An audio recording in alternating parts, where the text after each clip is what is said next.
मेरी जिंदगी के अरमान फल जाएंगे, भिक्षु आएंगे। ओ मेरी जिंदगी के अरमान फल जाएंगे, भिक्षु आएंगे। भिक्षु आएंगे आएंगे भिक्षु आएंगे, भिक्षु आएंगे आएंगे भिक्षु आएंगे। ओ मेरी जिंदगी के अरमान फल जाएंगे, भिक्षु आएंगे। भिक्षु आएंगे तो ध्यान लगाऊंगा, भिक्षु आएंगे तो ध्यान लगाऊंगा। माला फेर के मैं तेरे गुण गाऊंगा, माला फेर के मैं तेरे गुण गाऊंगा। मेरी आत्मा के दर्शन हो जाएंगे, भिक्षु आएंगे। ओ मेरी आत्मा के दर्शन हो जाएंगे, भिक्षु आएंगे।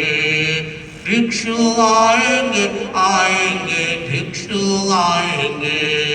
ओ भिक्षु आएंगे आएंगे भिक्षु। भिक्षु सिरियारी में दरस दिलाएंगे, भिक्षु सिरियारी में दरस दिलाएंगे। पूरी अंधेरी में भिक्षु मिल जाएंगे, पूरी अंधेरी में भिक्षु मिल जाएंगे।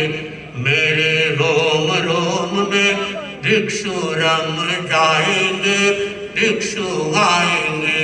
ओ मेरे रोम रोम में भिक्षु रम जाएंगे, भिक्षु आएंगे। भिक्षु आएंगे आएंगे भिक्षु आएंगे। ओ भिक्षु आएंगे आएंगे भिक्षु आएंगे। अनुशासन सेवा समर्पण, अनुशासन सेवा समर्पण। तेरा पथ का यही दर्शन, तेरा पथ का यही दर्शन। भिक्षु भक्ति में भक्त सारे भीग जाएंगे, भिक्षु आएंगे। वो भिक्षु भक्ति में भक्त सारे भीग जाएंगे, भिक्षु आएंगे। भिक्षु आएंगे आएंगे भिक्षु आएंगे। वो भिक्षु आएंगे। मेरी जिंदगी के अरमान फल जाएंगे, भिक्षु आएंगे। मेरी जिंदगी के अरमान।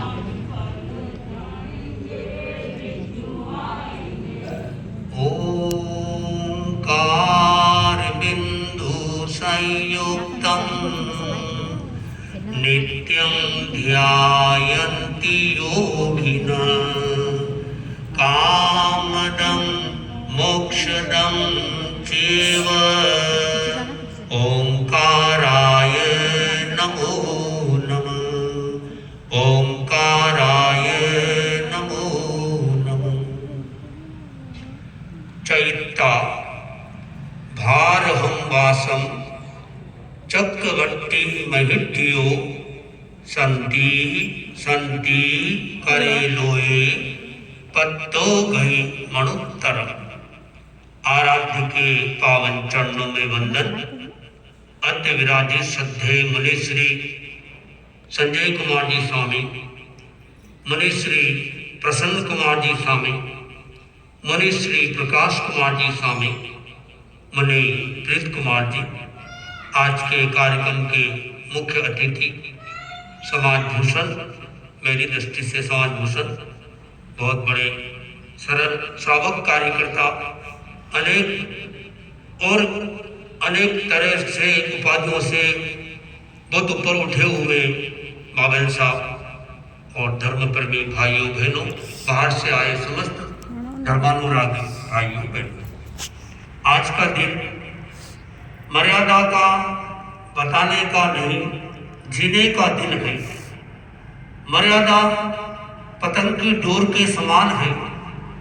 जैसे पतंग की डोर जब तक हाथ में रहती है तब तक उस पतंग को कहीं भी घुमाया जा सकता है, खींचा जा सकता है, आगे बढ़ाया जा सकता है।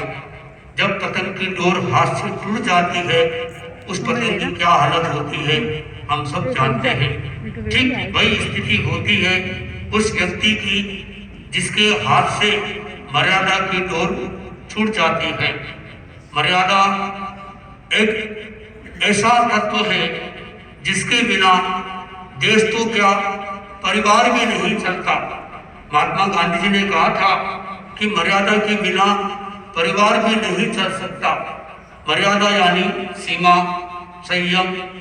और इस बात को अगर हम संक्षेप में समझे तो मर्यादा एक प्रकार का ज्ञान भी है और मर्यादा एक प्रकार का संयम भी है।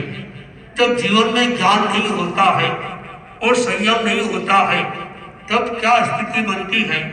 एक बार की बात, एक आदमी रात्रि के समय कार लेकर जा रहा था। उसके कार के आगे लाइट नहीं थी।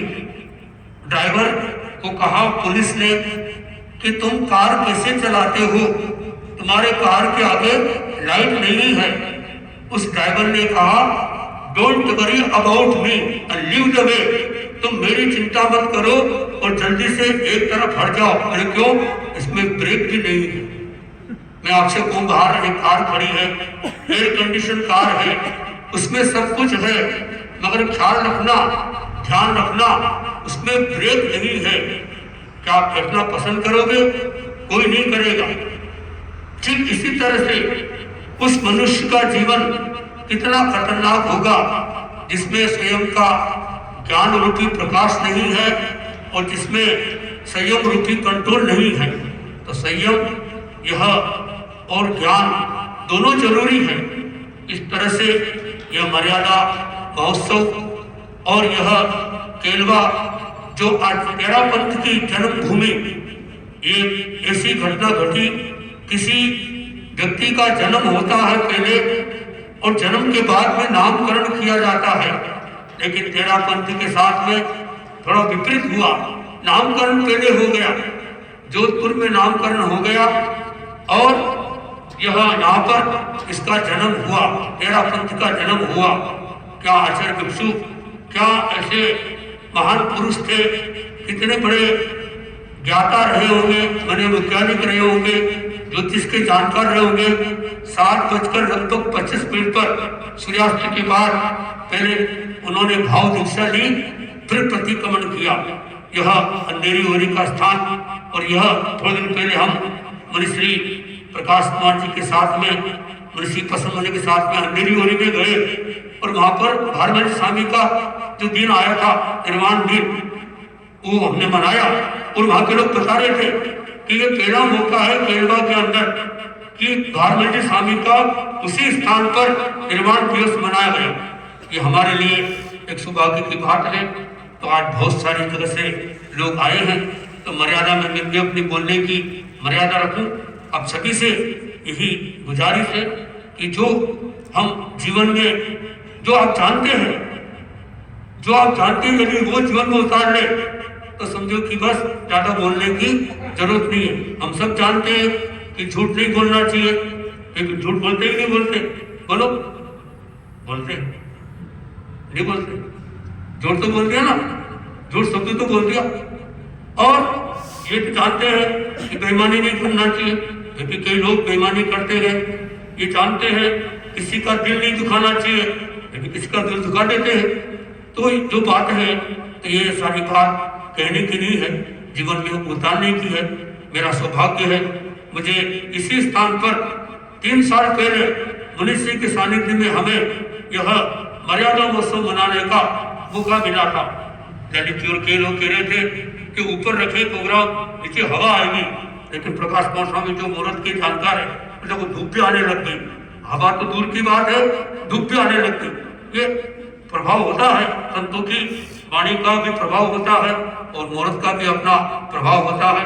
तो उसमें हम लोग शायद छह संत थे, अब 5 संत है और एक हमारे नए संत, ये भी पहली बार, इनका भी पहली बार केलवा में आना हुआ संतों के साथ, गुरुदेव के साथ बना रहे थे और पहली बार मर्यादा महोत्सव केलवा में हो रहा है। ये जीवन भर याद रखेंगे कि मेरे जिंदगी का सबसे पहले मर्यादा महोत्सव कहाँ आया, तो केलवा में आया। ऐसा ये भिक्षु नगर और ये भिक्षु विहार, इधर महाप्रभु भवन कोई नहीं बोलते, पता नहीं क्यों नहीं बोलते, ज्यादातर भिक्षु विहार ही बोलते, चाहे वो पहले बन गया था, ये बाद में बना होगा। तो यहाँ के सभी पदाधिकारी आए हैं, आसपास से सभी लोग आए हैं। तो मैं समय की सीमा को ध्यान में रखते हुए आप सबसे गुजारिश करता हूँ कि आप थोड़ी सी देर में आपने जो बात को सुना है, आपको सब बात समझ में आ गई, सब समझ में आ गई। ये बहुत बढ़िया बात है कि आपको 10 मिनट के अंदर में सारी बात समझ में आ गई। मुझको 40 साल हो गए थे, कोई बात समझ में नहीं आ रही थी, यानी आपको समझ आ रहा है।